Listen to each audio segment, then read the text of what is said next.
السلام علیکم آصف بھائی، السلام علیکم ویورز، السلام علیکم۔ ویلکم بیک اس سیشن میں۔ تو آصف بھائی، لاسٹ ٹائم ہم نے بات کر لی تھی، تدلیس میں بات کر رہے تھے، تو اس میں ہم نے کور کر لیا تھا تدلیس شیوخ اور تدلیس دوسری کیا تھی، اسناد۔ ہاں، تو ایک اور کیٹیگری آپ نے بولی تھی تدلیس و تسویہ، تو اس پہ شروع کرتے ہیں بات کی۔ یہ اصطلاح کا مطلب کیا ہے اور اس میں کس طرح کرتے ہیں تدلیس تسویہ میں؟ ٹھیک ہے، تھوڑا سا میں تدلیس کو پہلے بیان کر دوں تاکہ ایک لنک بن جائے گا پچھلے سیشن کے ساتھ، بالکل کہ تدلیس کو ہم نے جو پڑھا تھا وہ یہ پڑھا تھا کہ روایت حدیث میں تدلیس کا مطلب ہوتا ہے کسی چیز میں عیب کو چھپا دینا۔ تو اسی کے سلسلے میں ہم لوگوں نے اصول حدیث کے اندر جو تدلیس کی تعریف لکھی ہے اس کو سب سے پہلے سمجھا تھا، تو میں نے ابھی آپ کو شیئر بھی کروایا ہے۔ سب سے پہلے تو تدلیس کی تعریف کو ہم نے سمجھا تھا۔ تدلیس اسناد ہم نے دیکھی تھی کہ اسناد یعنی جو چین آف نیریٹرز ہیں، اس نیریشن کے اندر تدلیس کیسے ہوتی ہے، تو اس کی ہم نے تدلیس اسناد کے اندر کچھ وضاحتیں سمجھ لی تھیں کہ تدلیس میں مطلب یہ ہوتا ہے کہ کوئی شخص اگر کسی کو کہا جائے کہ یہ تدلیس کرتا ہے تو وہ ایسے الفاظ استعمال کرے، یہ والے الفاظ، سمیعت حدثنی، ایسے الفاظ بیان کر رہے حدیث کے اندر کہ میں نے خود سنا ہے یا اس نے مجھے خود سے حدیث بیان کی ہے۔ ایسے الفاظ استعمال کرنے سے اس کی حدیث میں کچھ مضبوطی آ سکتی ہے۔ تو ہم لوگوں نے تدلیس اسناد کو یہاں تک تو سمجھ لیا تھا۔ اب اس کے بعد آیا تھا ہمارے پاس ایک اور کیٹیگری تھی، تدلیس تسویہ۔ اچھا، تسویہ کا مطلب ہوتا ہے کسی چیز کو برابر کر دینا، پیرالل کر دینا، یا آپ سمجھ لیں کہ موافق کر دینا ایک دوسرے کے، اس کو تدلیس تسویہ کہتے ہیں۔ میں نے یہاں پر تدلیس تسویہ کی تعریف کو اس طرز پہ لکھا ہے، میں اسی کو پڑھ کے بیان کرتا ہوں کہ ایک شخص اپنے شیخ سے حدیث روایت کرے، اس کی سند میں دو ایسے راوی پائے جاتے ہوں جو ثقہ ہوں اور ان کی آپس میں ملاقات بھی ہوئی ہو، لیکن ان دونوں کے درمیان ایک ضعیف یعنی کمزور شخص بھی ہو۔ اب دیکھیں میں نے اس کو نمبر وائز یہاں لکھا ہے۔ سب سے پہلے بندہ ہے راوی، اس کا نمبر 1 پہ ہے ثقہ شیخ، نمبر 2 دوسری سند ہے ثقہ راوی، سند کا تیسرا راوی ہے ضعیف اور چوتھا راوی ہے ثقہ۔ اس طرح سے اس کو سمجھ لیجیے۔ اب کیا کرتا ہے کہ یہ فرض کر لیں کہ یہ ثقہ راوی اور یہ ثقہ راوی، ان کے درمیان میں یہ ضعیف راوی آ گیا، وہ کیا کرتا ہے کہ اس کی ملاقات اس والے راوی سے ثابت ہے۔ ٹھیک ہے، مطلب یہ جو راوی ہے نمبر 3 والا، اس کی اور نمبر 5 والے راوی کی آپس میں ملاقات بھی ثابت ہے اور یہ روایت بھی کرتا ہے اس سے، نمبر 5 والے راوی سے۔ اچھا، اسی طرح ضعیف راوی جو ہے نمبر 4 کے اوپر، اس کی بھی ملاقات اس والے نمبر 5 سے ثابت ہے۔ اب جو تدلیس تسویہ والا راوی ہے نا، وہ کیا کرتا ہے، وہ درمیان سے اس ضعیف راوی کو نکال دیتا ہے اور کیا کرتا ہے، ثقہ راوی جو تیسرے نمبر کا ہے، چونکہ یہ بھی روایت کرتا ہے نمبر 5 والے سے، تو ان کو برابر کر دیتا ہے اور اس کو درمیان سے ہٹا دیتا ہے۔ اس کو کہتے ہیں تدلیس تسویہ۔ ٹھیک ہے، یعنی کہ درمیان سے ایسے ضعیف راوی کو نکال دینا کہ معلوم ہی نہ ہو سکے، کیونکہ ان دونوں کی، راوی نمبر 3 اور راوی نمبر 5، ان کی بھی آپس میں ملاقات بھی ثابت ہے اور روایات بھی ثابت ہوں، تو ایسے معاملے کو تدلیس تسویہ کہا جاتا ہے۔ اور ظاہر ہے یہ بڑا دھوکہ ہے کہ آپ نے ایک ضعیف راوی کو نکال دیا۔ ضعیف راوی کو نکالنے کا مقصد کیا تھا؟ تاکہ روایت صحیح ہو جائے، برابر ہو جائے۔ اب اسی کی میں نے ایک مثال یہاں لکھی ہے بلکہ مثال لکھنے سے پہلے یہاں پر میں نے لکھا ہے تدلیس تسویہ کرنے والے مشہور ترین لوگ بہت سارے، ان میں بقیہ بن ولید اور ولید بن مسلم شامل ہے۔ بقیہ کے بارے میں ابو مسعر نے کہا ہے کہ احادیث بقیہ لیست نقیہ فکن منہا علی تقیہ، یعنی بقیہ کی جو احادیث ہوتی ہیں وہ صاف نہیں ہوتی، یعنی ستھری نہیں ہوتی، صحیح ہے، اور یہ ان میں سے ہیں جو تقیہ کے اصول پر، تقیہ کا مطلب ہوتا ہے کہ کسی چیز کو چھپا دینا، ان کے اصول پر یہ روایات نقل کرتا ہے۔ اب اس کی میں نے مثال یہاں لکھی ہے۔ ابن ابی حاتم نے اپنی علل میں روایت کیا کہ میں نے اپنے والد کو اس حدیث کا ذکر کرتے ہوئے سنا۔ اب راویوں کی چین یہاں سے شروع ہوئی ہے۔ اسحاق بن راہوئی نے بقیہ سے، بقیہ نے ابو وہب الاسدی سے، وہ نافع سے، اور نافع نے عبداللہ بن عمر سے روایت کیا کہ اللہ کے رسول نے فرمایا کسی شخص کے اسلام کی اس وقت تک تعریف نہ کرو جب تک کہ تم اس کی رائے کی پختگی کو نہ پہچان دو۔ اب ان کے والد کہتے ہیں، یعنی کہ ابن ابی حاتم کے والد کہتے ہیں کہ اس حدیث میں ایسی بات بیان کی گئی ہے کہ جو شاید ہی کسی کی سمجھ میں آئے۔ یہ تو ہے روایت اور اس کی سند۔ آپ دیکھیں روایت میں کون ہے؟ اسحاق بن راہوئی، انہوں نے بقیہ سے، اور بقیہ نے ابو وہب الاسدی سے روایت کیا، اور بقیہ جو ہے یہ تدلیس تسویہ کیا کرتا تھا۔ صحیح، اب کیا ہے کہ اس کی سند کچھ اس طرح ہے کہ عبید اللہ بن عمرو، یہ ثقہ ہے، عبید اللہ بن عمرو اس میں ثقہ ہے۔ اسحاق بن ابی فروا یہ ضعیف ہے۔ نافع ثقہ ہے۔ ابن عمر عبداللہ بن عمر، ابھی جو آپ کے سامنے ابو وہاب الاسدی لکھا ہے نا، یہ اصل میں عبید اللہ بن عمرو ہے، جو بنو اسد قبیلے سے تعلق رکھتے تھے۔ اس حدیث میں بقیہ نے کیا کیا؟ اسحاق بن ابی فروا جو کہ ایک ضعیف راوی ہے اس کو حذف کر دیا، اور عبید اللہ بن عمر کا نام بیان نہیں کیا، بلکہ ان کی کنیت بیان کر دی اور ان کا قبیلہ بیان کر دیا، تاکہ کوئی یہ پہچان نہ سکے کہ اس نے ایک ضعیف راوی کا نام غائب کیا ہے۔ صحیح، اس طرح سے یہ روایات کو برابر کرنے کے لیے راوی کو غائب کر دیا کرتے تھے، اور راوی کو غائب کرنے کے بعد جو اصل راوی کا نام تھا اس کو چھپا کر اس کی کنیت یا اس کا قبیلہ بیان کر دیتے تھے۔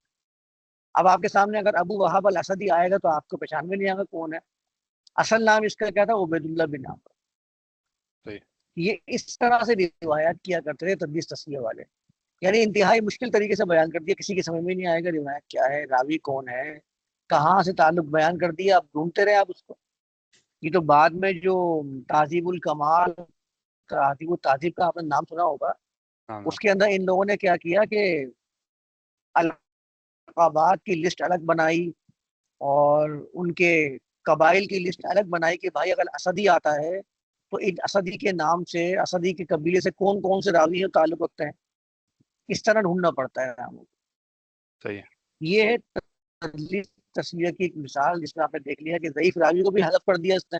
اصل میں یہ بقیہ جو ہے نا یہ روایت کرتا ہے اسحاق بن ابی فروا سے، اس سے، اس کو اس نے بیان نہیں کیا، جو اس کی بالکل، سب سے بڑی خامی ہے روایت کی۔ یہ پوری تفصیل نا یہ کتاب ہے شرح الفیہ العراقی، وہاں بھی اس راوی کے بارے میں لکھا ہوا ہے، اور یہ جو میں نے آپ کو بتایا کہ ابن ابی حاتم ان کی کتاب ہے العلل، اس کا تذکرہ پہلے بھی ہمارے سیشن میں آیا ہے کتاب کا، تو وہاں پر انہوں نے پوری یہ روایت بیان کر کے اس کو واضح کیا ہوا ہے کہ کون سا راوی ہے جس کو اس نے ڈراپ کیا ہے۔ یہ تدلیس تسویہ ہے۔ اچھا، تدلیس تسویہ کے بعد ایک آتا ہے تدلیس شیوخ۔ شیوخ میں تدلیس کی تعریف یہ ہے کہ کوئی شخص اپنے شیخ جس سے وہ حدیث روایت کر رہا ہے اس کا نام، کنیت، نسب وغیرہ غیر معروف طریقے سے بیان کرا کے وہ پہچانا نہ جائے۔ یہ تعریف لکھی ہے علوم الحدیث کے اندر۔ اب جیسے صحیح، مثال کے طور پر تدلیس شیوخ کی مثال یہ ہے کہ ابو بکر بن مجاہد جو کہ قرات کے ائمہ میں سے ہیں، کہتے ہیں عبداللہ بن ابی عبداللہ نے ہم سے یہ حدیث بیان کی. اب عبداللہ بن ابی عبداللہ آپ ڈھونڈتے ہیں کون ہے؟ اصل میں ان کا جو مشہور نام ہے وہ ہے ابو بکر بن ابو داؤد سجستانی. جو ہم لوگ سنن ابو داؤد کے نام سے حدیث کی کتاب جانتے ہیں نا، تو جنہوں نے کتاب لکھی ہے ان کا نام ہے ابو داؤد سجستانی. ان کے جو بیٹے ہیں ان کو جانا جاتا ہے ابو بکر بن داؤد سجستانی کے نام سے. اب ابو بکر تو ان کی کنیت ہے نا، اصل میں ان کا نام تھا عبداللہ بن ابی عبداللہ. اب اگر آپ عبداللہ بن ابی عبداللہ کہہ دیں گے تو معلوم ہی نہیں ہوگا کون ہے، جب تک آپ یہ والی وضاحت نہیں کریں گے کہ یہ ابو داؤد سجستانی کے بیٹے ہیں. اس کو کہتے ہیں تدلیس شیوخ، ناموں کو غیر معروف طریقے سے بیان کر دیا جائے. اب آ جائیے تدلیس کا حکم. تدلیس اسناد کے بارے میں تو ہم نے پہلے ہی سمجھ لیا تھا کہ تدلیس کے بارے میں لوگوں نے کہا ہے کہ تدلیس اخو الکذب، کہ تدلیس جو ہے وہ جھوٹ کا بھائی ہے. تو ظاہر ہے یہ تو شدید مذمت ہے ایسے عمل کی کہ اس کو جھوٹ کی کیٹیگری میں لا کے رکھ دیا. تدلیس تسویہ کے بارے میں عراقی نے کہا ہے کہ جس نے جان بوجھ کر تدلیس تسویہ کا ارتکاب کیا وہ نہایت ہی ناقابل اعتماد شخص ہے. مطلب اگر کسی کے بارے میں یہ ثابت ہو گیا نا کہ یہ تدلیس تسویہ کرتا ہے تو سمجھ لیں کہ اس کی کوئی روایت بھی قابل اعتماد نہیں رہتی. تدلیس شیوخ جو کرتا ہے اس کی برائی تدلیس اسناد سے کم ہے، کیونکہ تدلیس کرنے والے نے کسی راوی کو غائب نہیں کیا ہے بلکہ اس کا غیر معروف نام بیان کیا ہے. البتہ اس کی کراہت اس وجہ سے ہے کہ اس نے ایک روایت کو ضائع کر دیا اور حدیث کے سماع یعنی سننے اور سنانے کے معروف طریقے کے خلاف عمل کیا ہے. اس لیے تدلیس شیوخ کے اوپر بھی لوگ کراہت کا اظہار کرتے ہیں، اور جبکہ تدلیس تسویہ تو ہے ہی مکروہ ترین فعل اصول حدیث کے اندر. تو یہ تدلیس کے بارے میں کچھ باتیں ہیں جس کو یاد رکھنا ہے. اچھا، یہاں میں نے کچھ اور بھی بیان کیا ہے کہ ریزن کیا تھے تدلیس شیوخ کے. تو آپ نے ایک چیز تو دیکھ لی کہ تدلیس شیوخ جو کرتا ہے وہ کیا ہے کہ شیخ بعض اوقات اس کا ضعیف اور غیر ثقہ ہوتا ہے. مطلب اگر وہ اپنے شیخ کا نام بیان کر دے گا تو وہ شیخ تو معروف ہے کہ یہ ضعیف راوی ہے، تو وہ شیخ کا نام بیان کرنے کے بجائے اس کی کوئی ایسی کنیت بیان کرتا ہے کہ جو غیر معروف ہو. کیونکہ اگر آپ نے بیان کیا بھی میرا شیخ تو یہ ہے، وہ شیخ ہی لوگوں کے نزدیک ناقابل اعتماد ہے، تو آپ قابل اعتماد رہیں گے؟ آپ بھی نہیں رہیں گے. لوگ کہیں گے کہ یہ خود ضعیف ہوگا جب اس سے روایت کر رہا ہے، اس کی صحبت میں بیٹھ رہا ہے. تو اپنے آپ کو بچانے کے چکر میں وہ شخص کیا کرتا ہے، اپنے شیخ کے ناموں کو مختلف طریقے سے بیان کرتا ہے. بعض اوقات کیا ہوتا ہے کہ اس کا شیخ اس سے عمر میں بڑا ہوتا ہے تو اس وقت بھی بیان کر رہا ہوتا ہے. بعض اوقات اس کا شیخ اس کی عمر سے چھوٹا ہوتا ہے تو اس کو معیوب گمان ہوتا ہے کہ میں کسی چھوٹے بندے سے روایت بیان کر رہا ہوں، میں بڑا ہوں عمر میں. تو یہ تدلیس شیوخ کے کچھ اسباب ہیں جو میں نے یہاں لکھ دیے ہیں. تدلیس اسناد کے 5 اسباب بیان کیے جاتے ہیں. سب سے پہلی چیز سند کو بلند کرنا. اب سند کو بلند کرنے سے مراد یہ ہے جیسے آپ نے ابھی مثال میں دیکھ لیا کہ راوی کم کر دیا تو سند چھوٹی ہو گئی. اچھا، سند جتنی چھوٹی ہوتی ہے اتنی مضبوط گمان کی جاتی ہے. تو اس لیے بھی یہ لوگ تدلیس کیا کرتے تھے. جس شیخ سے کثیر تعداد میں احادیث سنی ہو ان احادیث کی اسناد میں سے کوئی نام ضائع ہو جائے. مطلب یہ ہے کہ اگر اس نے کوئی حدیث بیان کی ہے، بہت ساری احادیث بیان کر رہا ہے، تو اب احادیث میں سے بعضوں کا نام بھول جاتا ہے، تو اس میں بھی پھر یہ کیا کرتا ہے کہ بغیر سماعت کو بیان کیے ہوئے حدیث نقل کر دیتا ہے. اچھا، اسی طرح سے یہ جو تدلیس کی خامیاں ہیں میں نے پھر اس کو نوٹ کی صورت میں یہاں لکھا ہے، وہ تو میں آپ کے سامنے بیان کر ہی چکا ہوں کہ تدلیس کا جو معاملہ ہے وہ کس طرز کا ہے. اب آ جائیے تدلیس کرنے والے کی مذمت. پہلی چیز وہی بات کہ واضح نہیں ہوتا کہ جس شخص سے روایت کیا ہے اس سے سنی بھی ہے حدیث یا نہیں سنی. اب اس میں شک پیدا ہو گیا، آپ مشکوک بات کو بیان کریں گے تو آپ کا بھی کردار مجروح ہو جائے گا. اگر اس شخص کا عمل درست نہیں کہ اگر وہ تدلیس نہ کرتا اور حذف شدہ شخص کا ذکر کر دیتا اس کے نتیجے میں حدیث کو قبول نہ کیا جاتا. یہ ساری الکفایہ کے اندر اس کی مذمتیں کیوں کی گئی ہیں، اس کی وجوہات بیان کی گئی ہیں. ظاہر ہے اگر آپ کسی ضعیف روایت کو ضعیف راوی سے بیان کرتے ہیں تو وہ حدیث لوگوں کے نزدیک ضعیف شمار کی جاتی ہے. آپ نے کیا کیا، ضعیف راوی کو غائب کر دیا، حدیث صحیح ہو گئی. تو ظاہر ہے یہ مذمت کے قابل تو ہے. اب کیا ہے کہ تدلیس کرنے والے کے حکم، یہ میں نے آپ کو یاد ہوگا تدلیس کے بارے میں ہم نے جب بحث کی تھی تو میں آپ کے سامنے کچھ کتابیں تدلیس کی کتاب بھی بیان کی تھی، دکھائی تھی، آپ کو یاد ہوگا ابن حجر والی، کہ تدلیس کے بارے میں انہوں نے طبقات بنا رکھے ہیں. تو سب سے پہلی چیز دیکھیں کہ دو قسم کے گروہ ہیں. ایک تو وہ ہے جو کہتا ہے کہ جس نے تدلیس کی اس کی ہر روایت کو مسترد کر دیا جائے. لیکن آپ کو یاد ہوگا میں نے کہا تھا کہ بڑے بڑے نام سامنے آتے ہیں، سفیان ثوری اور سفیان بن عیینہ، یہ سارے نام سامنے آتے ہیں. تو اگر ان روایات کے راویوں کو مکمل طور پر رد کر دیا جاتا تو کئی روایات مردود قرار پاتی. تو ظاہر ہے پھر اس والے معاملے کو دیکھا گیا، نظر ثانی کی گئی، اور پھر زیادہ جو بڑا طبقہ تھا اس نے کہا کہ بھائی اگر وہ واضح الفاظ میں بیان کر دیتا ہے کہ اس نے حدیث خود سے سنی ہے تو وہ روایت قبول کر لی جائے گی. جہاں وہ بیان نہیں کرتا کہ میں نے یہ حدیث خود سے نہیں سنی ہے، وہ روایت اس سے قبول نہیں کی جائے گی. تو باقی طبقات بنے ہوئے ہیں، پہلا طبقہ، دوسرا طبقہ، تیسرا طبقہ. آپ کو یاد ہوگا میں نے دکھایا تھا طبقات المدلسین ابن حجر اسقلانی کی ایک کتاب ہے. تو یہ ہے. اچھا، تدلیس کا علم کیسے ہوتا ہے؟ یا تو تدلیس کرنے والا خود بتا دے کہ میں نے راوی چھپایا ہے، یا محدثین جو ہیں وہ خود تحقیق کر کے آپ کے سامنے لے آئیں کہ بھائی یہ تدلیس کرنے والا راوی ہے. اور کتابیں تو یہ کچھ کتابوں کے نام بھی میں نے لکھ دیے ہیں. التبیین لاسماء المدلسین خطیب بغدادی کی کتاب ہے، اور اسی طرح سے برہان الدین، ان کی بھی کتاب التبیان کے نام سے ہے. تو ہم دیکھ ہی چکے ہیں، طبقات المدلسین کے نام سے ہے. تو یہ مکمل معلومات ہے تدلیس کے بارے میں جو اصول حدیث کے اندر پائی جاتی ہے. تو اب بتائیں کوئی سوال اس کے اوپر تدلیس کے بارے میں؟ بات کلیئر ہو گئی ہے یا کچھ ابھی ہاں اشکال باقی ہیں؟ ہوگی، ٹھیک، بات کلیئر ہو گئی. تو یہ تو جو ان کی اقسام ہے تدلیس کی، یہ تو کیٹیگریشن ہوئی بعد میں. تو شروع میں لائک تابعین کے زمانے میں کچھ ہے تھی کیٹیگریز وغیرہ؟